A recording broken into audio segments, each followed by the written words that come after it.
What I'd like to do now is introduce Dr. Michael Smith, who's the Clinical Director from the Australian Commission on Safety and Quality in Healthcare. He's been a medical practitioner for 37 years. Michael has a clinical background as Senior Palliative Care Specialist in tertiary hospital and community-based practice in 3 states. In 2002, Michael was appointed as the Director of Clinical Operations for Western Sydney, and in 2004 was subsequently appointed as Director of Patient Safety and Clinical Quality for New South Wales Health. He is currently the Clinical Director with the Australian Commission on Safety and Quality in Healthcare. So please join me in welcoming Dr. Smith. Well, look, thanks, Lee, and good morning. It feels really weird still, as a clinician when you stand up and you say, and I am from the government and I really am here to help you. So it's, my own cynicism still sort of gets in amongst all of that. That was a really terrific overview, I think, of the kind of key reasons why there is such a focus on blood now. What I'm wanting to do is really give you a sense of what's going on in the safety and quality national standards arena, because blood is an integral part of that. And you might ask, why are we kind of so focused on that? Why is it of value to you as you start to look at how you can modify the kind of practice in your world? The biggest reason is that there is an advantage now that you have that you didn't have 3 or 4 years ago. And that advantage is that the entire health system, and in particular in your hospital, your management, your executive, and the whole of your hospital is absolutely focused on achieving these standards. Let me tell you, it has not happened to this extent in your clinical past. You've now got the absolute focus of the executive on each of these standards. And the fact that you've got a standard sitting in there about blood and blood management means that you've got great opportunities to engage with their thinking, to get them starting to see that what you're suggesting actually makes some sense, actually is a good strategic direction for them to actually follow, and to give you the supports that you've been looking for so long. That's the biggest advantage that you can get out of these standards. What I'm going to do in this session is really just take you through and give you a reasonably superficial view of what's happening in the whole question of standards and accreditation, so that you're equipped to have the conversation with your directors, with your senior executive, as you're trying to do the things that you're looking to do for this particular purpose. Okay. Rightio, so we've talked quite a lot about the reasons why we want to do this, and for us, it is about appropriate care. Yes, reduction in wastage is an important aspect of all this, but for us as the Commission, the whole purpose of the standards as a whole is in fact to actually be improving the level of patient care that's being experienced across the country. This is what I'm going to deal with over the course of this next half an hour, and I'll just touch on a number of things here that will help you understand how it is that the process is going on at the present time. The important message I think that we want to give you is that it's not just about the process of accreditation. In the past, many of you have been involved in accreditation, I'm sure, where there's been this burst of activity over a period of months. You've produced voluminous folders full of papers and goodness knows what and so on. There's an accreditation process and it all gets put back in the cupboard, and you wait for the next 3 years' time when you're actually going to have to do the whole thing all over again. This whole accreditation approach has now fundamentally changed in the country. And these are the 2 things that are particularly important. First of all, the purpose of the standards is to improve the safety and quality for patients, using the standards as a focus for risk assessment and action in your hospital. The second is that you verify that by a process of accreditation. And we'll talk a little bit about how that's now actually changing. So where did this come from? Well, all these standards came about, and the accreditation scheme came about as a direct request from health ministers. This has been a 7-year journey. Back around 2005, 2006, health ministers made it very clear that what they wanted to see was a single set of agreed standards for high quality and safe practice in Australian health systems. Before that, we had a range of standards and a range of accreditation processes. Most of you in this area would have been involved probably in the ACSQHC accreditation programs or in ISO accreditation programs. Certainly many of you have involved in NATA and the laboratory accreditation, a whole range of accreditation processes. There was not a unified approach to safety and quality across the country in terms of standards. And importantly, what this now does is that it actually states clearly for consumers what they can expect to get from a high quality and safe health service. Having got those standards in place, there's then a process of this accreditation, and really we'll come back to some detail here, but this just lets you see that in the whole question of accreditation and its national coordination, there are really four key sets of players that sit under the overall guidance of health ministers. And again, health ministers themselves are now directly bound into these processes of accreditation. So there's you guys that work in the health service organisations, and your health service organisation has to, one, meet the standards, two, has to choose somebody to assess how you are going against those standards. The second group are the people who actually do the accrediting, and that's at the bottom right-hand corner there. You can see the approved accrediting agencies. And as a commission, one of our roles in our coordination is to actually approve agencies that you can choose to actually come and see how things are going. And there's criteria that actually they have to follow in order to be able to be an approved agency. There's then two other big groups, and the first are the regulators, are the people particularly at the health department level who regulate the health system. If you remember in health reform, and all the changes that have come about over the last number of years, what's been very clearly articulated is it's the states and the territories that are in fact the managers of the health system. It's the states and the territories who pass the regulations, who actually pass the legislation, who actually make the requirements for this to occur. Health ministers have said, yes, indeed, every hospital in this country must be accredited against these standards. But it is the health department and the parliamentary support and legal supports for that actually make that happen. So they have a key role in all this, and part of their role is to determine how will they respond when a health service is having difficulty actually meeting a number of these standards. What will be the action that will take place? And all of the states and territories across the country have now agreed that there will be a response which will actually be a supportive response, that is, it will be a supportive regulatory response that in fact supports the hospitals themselves to take particular actions so that they can then meet the required standards.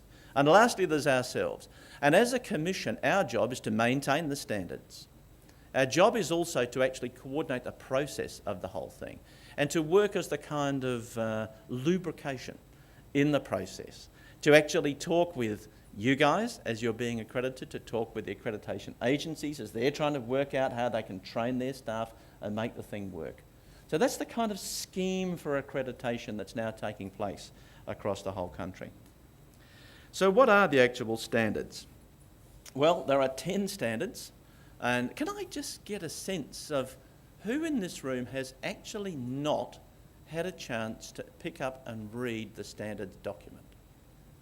Who has, well, I'll now ask the question the other way. Who has picked up and read the standards document? Well, that's pretty encouraging, I've got to say. Now, it's interesting. I did a similar talk, not about blood, but around something else, about 6 months ago, and I reckon it was probably only about a third of the room. Now, it's quite fascinating that as this year has gone on, people are becoming more and more aware of these standards and can see how they're actually going to be used. Mind you, you are a bit of a captive group, aren't you? Let's be honest. How many of you are going to be accredited this year? Okay, so it's about a third or so. Well, that's pretty good because, in fact, that's exactly where we are in this 3-year cycle. And we'll come back to a little bit more to that. So obviously one of the things that we're going to focus on today in particular is around blood and blood products, but we'll do that in the context of these overarching sets of standards. First of all, standard 1 and 2, the governance standard and the standard around patient engagement are in fact overarching standards for each of the other clinical standards. When we actually wrote these things, one of the things that happened is that every group that was developing their standard wanted to talk about how their standard had to be actually drawn to the attention of the executive, how the executive needed to set up appropriate processes, etc., and so on. There was a lot of duplication across all of the standards when you were looking at it from a hospital point of view. So we extracted all of that stuff and made it a standard of its own. And that's why there's a governance standard, because the aspects of the governance standard around the degrees of reporting, the ways in which monitoring occurs, the fact that action is being taken as a result of the monitoring that is taking place within the hospital, all those things apply to every standard. So when you're reading your standard, when you're reading standard 7, make sure that you read standard 1 and standard 2 as well, because they are integral to, in fact, the way in which you go about implementing standard 7. There are both core and developmental components within the actual standards themselves. The standard actually has a number of criteria that Lee's already mentioned, and in each of those criteria there are a number of actions. And so when the standards were being developed, as people started to work with them and as we field tested them and people were able to give feedback and say, we can see that this is actually achievable, this is going to take a lot more difficulty, there was consideration about, well, what is absolutely core to safety and quality? And they are, in fact, core requirements. And then there are some developmental requirements, those things which are the focus for future activity. And of course, as time goes by, the expectation will be that slowly those developmental components of the standard will be migrated into core components, and probably, on the advice from people like yourselves, there will be new requirements put into the standard as the years go by, because you will recognise there is something new about practice, there is something new about the way in which we should be doing this, that perhaps should be integrated within the standard that needs to be implemented across the country. So it's a dynamic and growing process. But from your point of view, for those of you that are going this year, the core are absolute. The developmental, you're encouraged to actually be working toward, but they're not actually part of the assessment process that occurs in this particular round. There is a mechanism for determining whether a given standard is actually applicable or not. I've got to tell you that the dentists who volunteered to actually have their practices assessed against these national standards, for them pressure ulcers probably really wasn't much of an issue. If you get a pressure ulcer sitting in the chair of a dentist, you know you've been there for far too long. So yes, there are ways in which those standards can be sort of designated as being not applicable, but there are also mechanisms whereby particular aspects of some standards, if a health service says, for whatever reason, for whatever aspect of the way in which we practice or where we are situated, or we're a small rural hospital, or for whatever, we think that this standard or this part of this standard is actually not applicable to us, then there's a mechanism whereby you can talk with the accrediting agency, and then there's a discussion about how that actually works. It doesn't happen very often, but it has happened on occasions from time to time. So, as we said before, the whole point about all this is that I want you to think of the standards and the accreditation a bit like study, or a bit like doing your thesis. The value of the study, the value of the thesis is the work that you do. It's the year, it's the 2 years, it's the 3 years worth of work. There's the value. The exam at the end of the year, or the exam at the end of your thesis, is in fact just the short time where someone has a look at it and says, it's good. That's what this stuff is about. The value is in the implementation of the standards. The accreditation is just the exam at the end of the year. And it's really important to think about it from that perspective, because it is all about risk assessment and risk management. They are the key components of how you get value out of these standards, not the accreditation process per se. So don't get caught up in making sure that you've got the right process in place and the right things working, etc. It is about how are you actually adapting and adopting all of this into your everyday practice. So in having said that, the accreditation process then allows for a number of things to occur. And one of those is, of course, the way in which it's actually designated as being met or not met for a particular standard. It is possible, as you can see there, that there is something called met with merit. Let me tell you that out of all of the services that have been assessed so far, no one has yet quite managed met with merit. Met with merit's fairly hard. It says not only is it met, it's actually met across all aspects of the organisation. It's actually built into everyday work. There is monitoring that goes on, and in fact it is something that shows demonstrable results. So clearly it's going to take some time before health services can, for these particular standards, see that they've got all of those aspects in place. But it is something to aspire to, and it's certainly possible. The other aspect in all this is that there is something around significant patient risk, and the system itself recognises that it is possible that when an accreditation process were to begin, that the accreditors might actually see something that's occurring which is of immediate risk. And there are mechanisms in how to deal with that, and we'll talk a little bit about some of the outcomes that have come from that process in a little while. I guess the key thing that we want to say about the accreditation is that if you go the old way and you rely on events management, you give it to the quality manager, you just sort out the paperwork, it's not going to happen.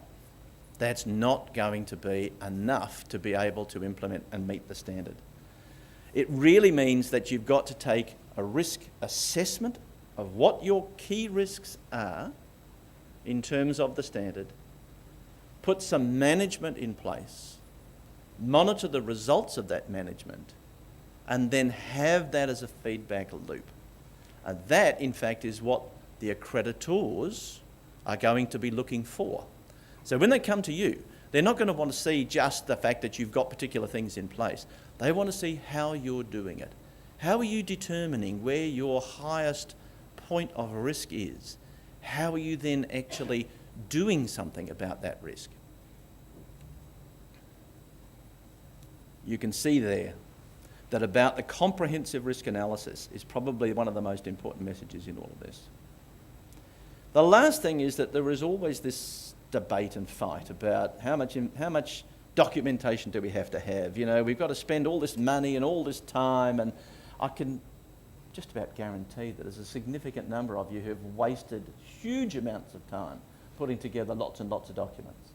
The whole idea here is that out of the standard, routine ways in which you document what you're doing, how you've made your risk assessment, what the monitoring is, what the reporting is, and how you're running that through whatever mechanism, process, committee that you've got to monitor all of this, that's the documentation that you need for your accreditation. It's not extra. We have to stop the idea of the paper war where you drown the accreditors in so much material that they can't possibly say that you haven't done a good job. This is about you just being able to show what it is that you just do all the time, and that then becomes the evidence that you need in order to be able to do all this.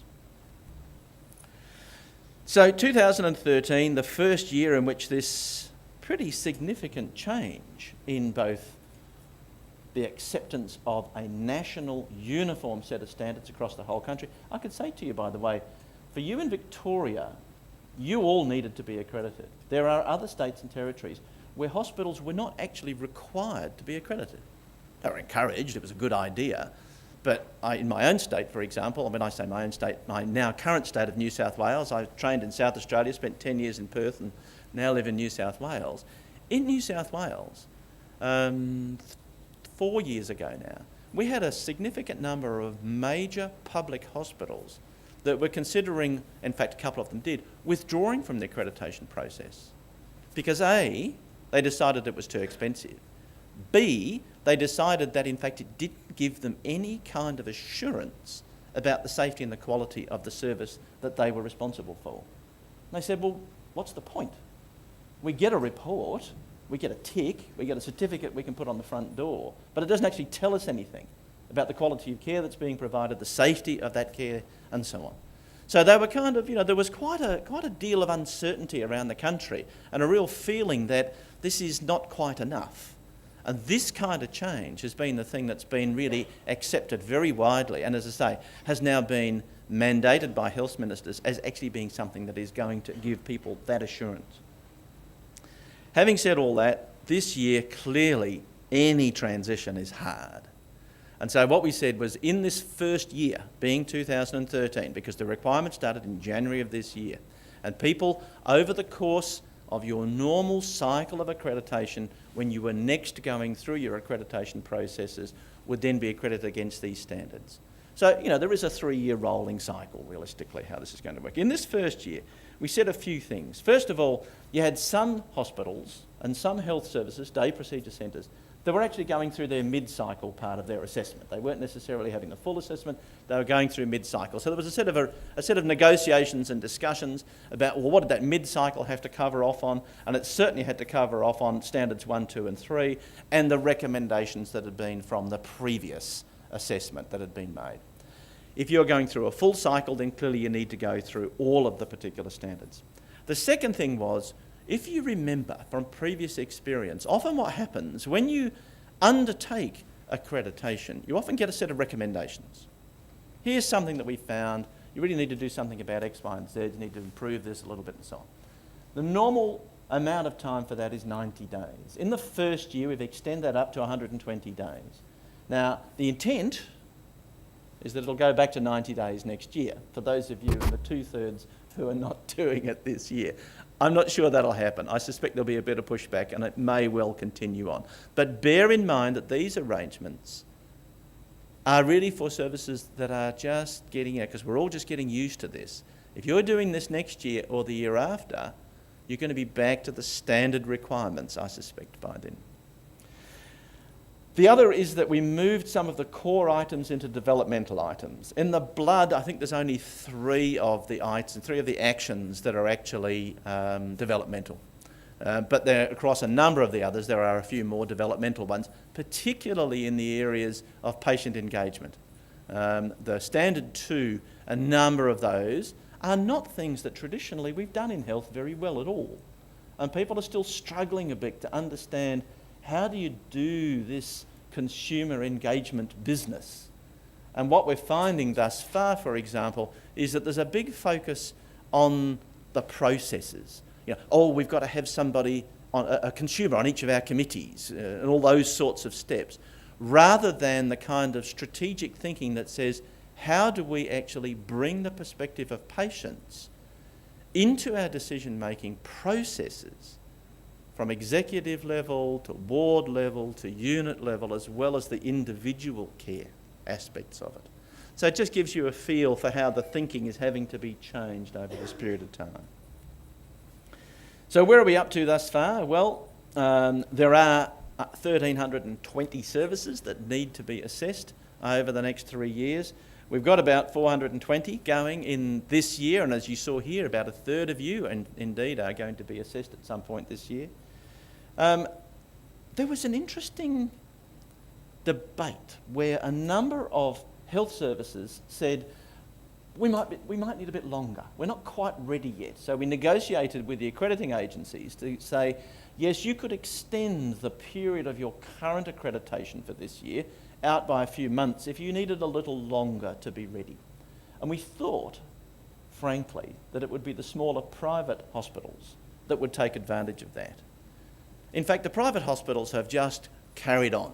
They've just whizzed on, and they're actually just going ahead with it. The people who have said, please give us more time, are the great big public hospitals. And so how it's turned out is that the bulk of the people that have been done in the first half of this year have ended up being smaller, mostly private facilities. We have had some of the bigger public facilities, but most of the public facilities have pushed out to the end of this year. So that's going to be quite interesting to see how that plays out in terms of availability of staff and so on amongst the accrediting agencies. But certainly that capacity to extend out into next year isn't going to happen.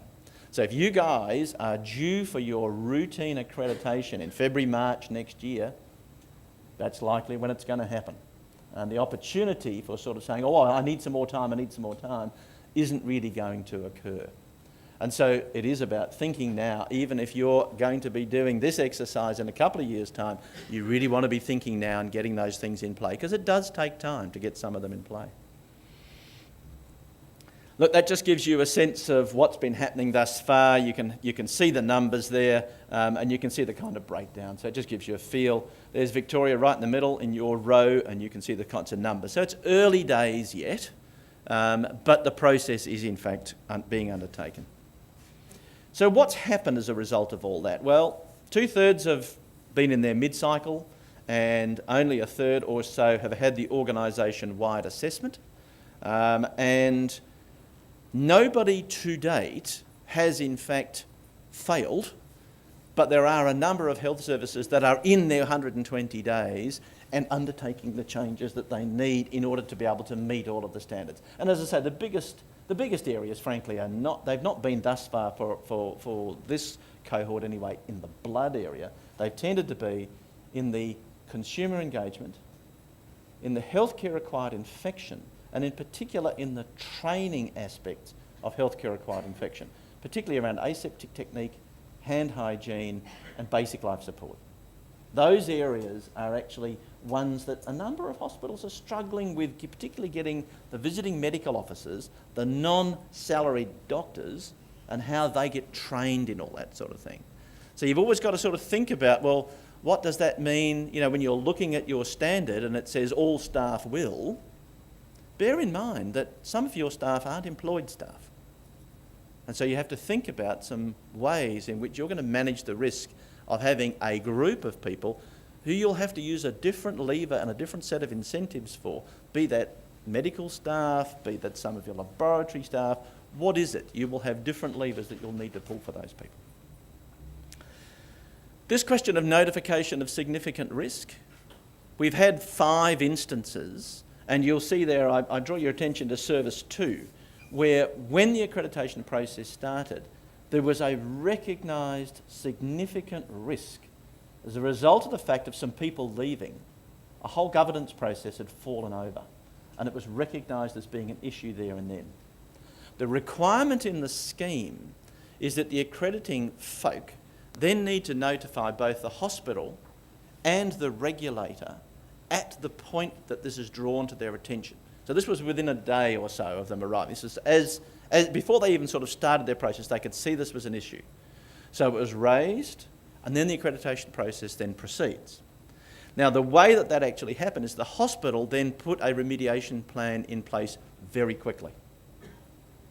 And the regulators were then able to say, yes, that's okay, you've handled it, we'll accept that that risk has now been taken care of.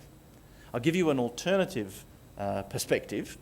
And there was one small, privately owned day procedure service in New South Wales where they had decided to undertake more day surgery, and indeed had actually established an operating theatre in the upstairs of a Sydney terrace, ex-residential building, that you couldn't actually bring a barouche, a trolley up and down the stairs. This was seen as a significant risk. And indeed, the owners of that facility then undertook to cease all theatre work until their major renovations had actually been completed. Now again, there's an example of something that's picked up very quickly, and there's some action taken. But we have had 1 or 2 instances where, in fact, that actually has resulted in closure of services, closure of wards because of a significant risk. So there are some really good issues and things coming up in all that. So what about the blood standard itself? Well, as we've really said already, and I think when we had a similar meeting to this some months ago, and one of the things, the messages that I gave to a group of people like yourself is that if you do everything that the NBA suggests that you do, frankly, you'll get through this with flying colours. Because really the sorts of approaches that they're suggesting are precisely the kind of risk management approach that we're talking about more globally in terms of standards. So we've already talked about the reasons why we're worrying. The objectives of the standard are quite clear. It is about managers having systems in place, and it is about clinicians using the product safely and having a systematic way of going about it.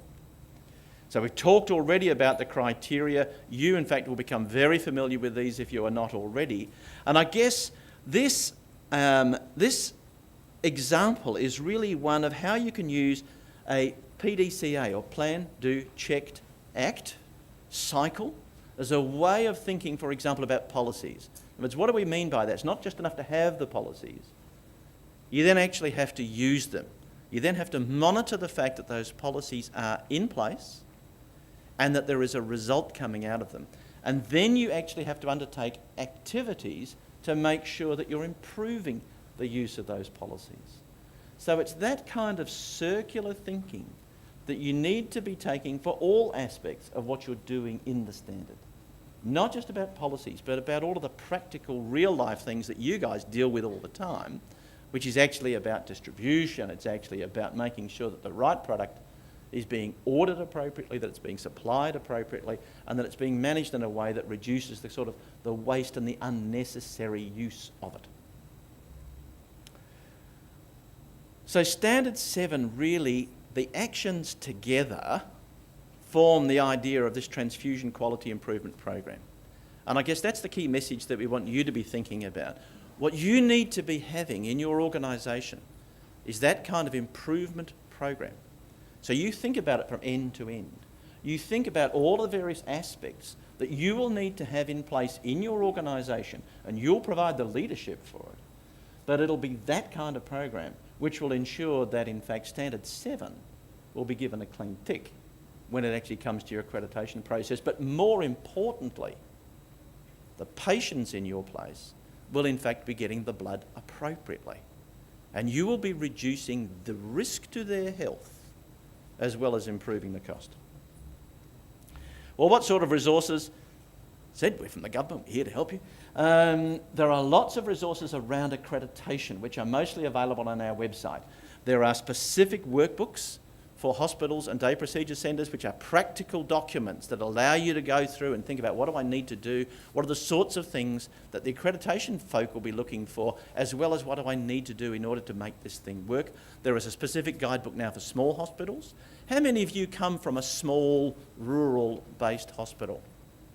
There's a specific workbook for you guys now. One of the things that's really hard is actually being able to think, how the heck do we do this enormous sort of full-blown standards thing in such a small institution? There is now online a specific guidebook for you guys. Go and have a look at it. You'll find it's quite useful. The delightfully named SQHS, each of the standard actually has a document, which is what we call a Safety Quality Improvement Guide. So there's a Safety Quality Improvement Guide for Standard 7, again, which just goes in some detail and helps you understand the sorts of things and the sort of thinking that you need to bear in mind. We have an advice centre. The Advice Centre has well over 1,000 calls and emails sent to it now since we began in January. This is practical, real-life advice.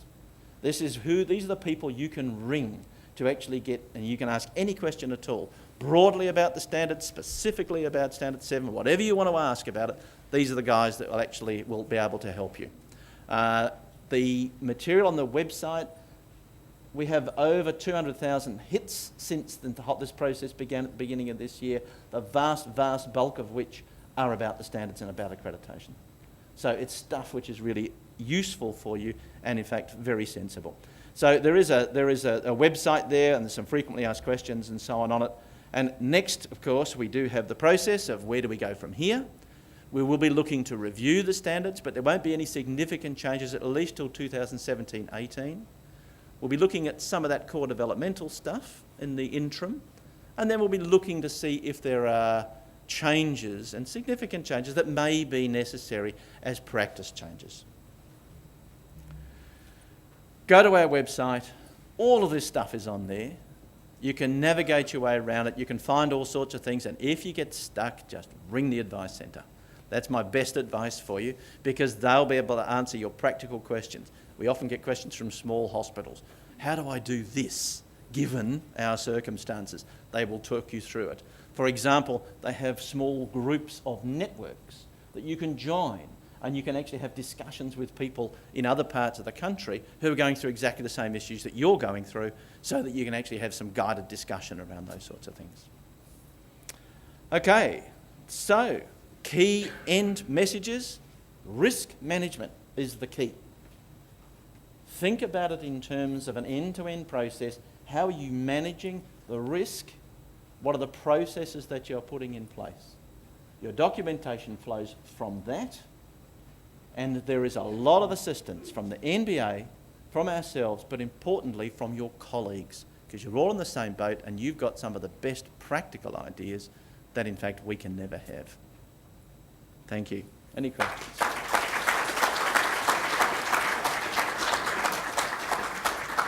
We've got time for a couple of quick questions.